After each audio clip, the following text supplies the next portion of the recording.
Hello guys! Hello Aries! Welcome dito sa aking channel, Kapalaran 888 Aries. Alamin natin kung anong messages, vibration, gabay, energy. Para sa inyong lahat, ito ay general reading so pwede kang makaresonate. Okay Aries, ano ba ang messages na posibleng gustong ibigay sa'yo ng ating baraha? Aries. Okay. So, Aries, wow. So, nakikita natin dito na pwedeng ikaw ay nasa past or present situation, itong entrapment. Marami kang hinihintay. Pwedeng naghihintay ka ng offer ng work, or offer ng business, or relationship, Aries. Or marami kang gustong gawin sa buhay, pero hindi mo magawa. Pwedeng gusto mong mag-apply ng trabaho, pero wala kang pera para panggastos sa requirements or kung ano pa man. Entrapment, hindi lang sa physical world, emotional, meron kang mga inner regrets, or meron kang mga inner worries sa sarili mo. Hindi mo alam kung ano yung gagawin mo, and sa isip mo kaya mo, pero nahihirapan ka na galawin yung katawan mo. Parang ganun. Alam mo to? Okay, next is pay attention. Pay attention sa mga signs, symbols, synchronicities, signals, or kung ano man to sa last 2 weeks na to ng April. Kasi may gustong ipahiwatig sa'yo ang ating universe, ang ating Panginoon, ang ating spiritual helpers and guides na pwedeng makatulong sa'yo dito sa entrapment or sa stagnation na nangyayari sa buhay mo. Kasi ang dami mong gustong subukan, ang dami mong gustong simulan, pero wala kang, parang kulang ka sa support system, wala kang wala kang nakikitang liwanag. Parang ang feeling mo dito is ang dilim-dilim, kaya mayroon ka dyang lampara na dala-dala. Kasi iniisip mo na magkaroon ka lang ng isang katiting na pag-asa, itutuloy mo na siya. Parang ganun. Okay.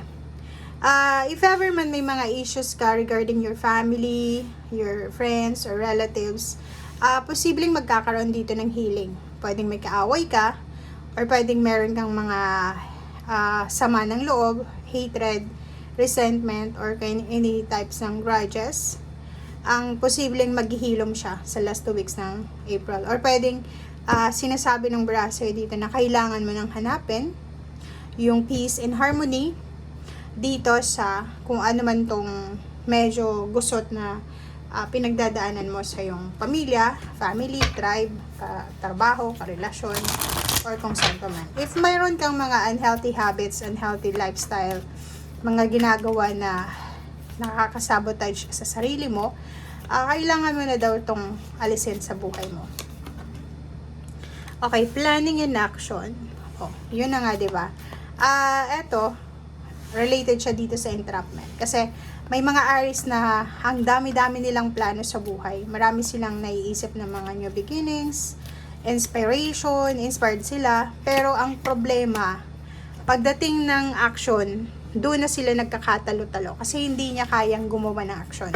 Doon siya, may taong ganun magaling siya magplano, pero pag action na, doon siya nahihirapan. So, pwedeng yun yung nararamdaman mo dito ng entrapment, yung kaya mong magplano, kaya mong magplano from now and future, pero hindi mo kaya kung paano simulan. Diba? Yung actions yung kulang. Sinasabi ng baraha, huwag kang mag-alala, Aries, kasi you are protected, you are guided ng ating angels. Sa sulok man ng mundo, naroroon ka. Okay.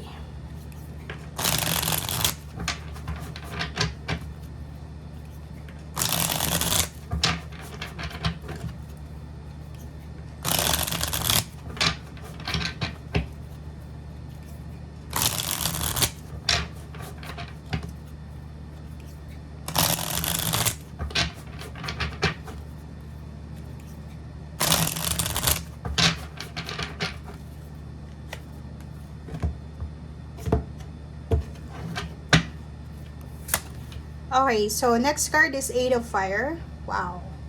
So, the next few weeks, isang balita ang posibleng matanggap mo or isang decision making ang kailangan mong gawin as soon as possible.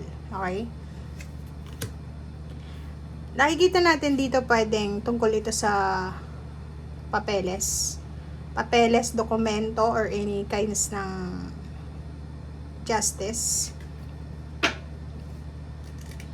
So, nakikita ko sa'yo dito na magiging sobrang busy ka sa mga susunod na araw. Especially siguro sa buwan ng May. Sobra kang busy kasi pwedeng nakapag-desisyon ka ng maghanap ng trabaho, maghanap buhay, kasi kasuhin yung papeles mo, requirements para sa bagong trabaho.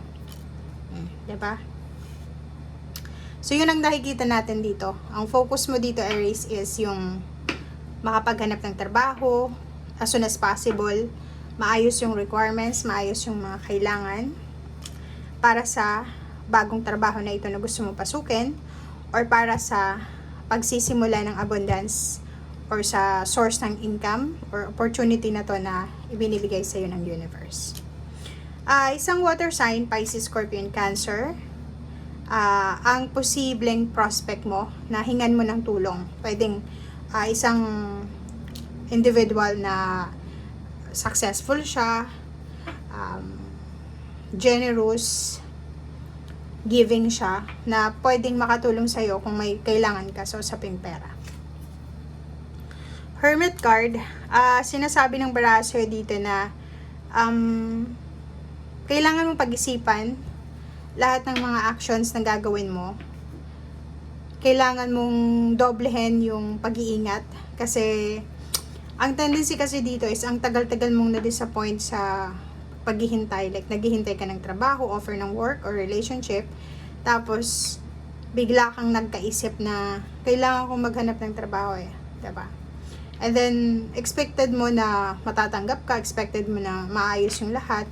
So, ihanda mo yung sarili mo dito. Okay? So, if ever you fail or you succeed, sinasabi ng barahan na to na ihanda mo yung sarili mo.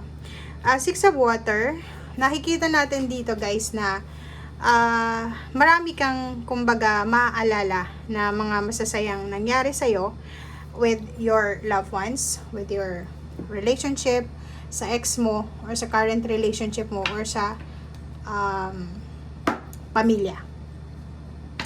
Pwedeng sa ngayon, medyo nakakaramdam ka ng boring, pagka-boring, emptiness, yun nga.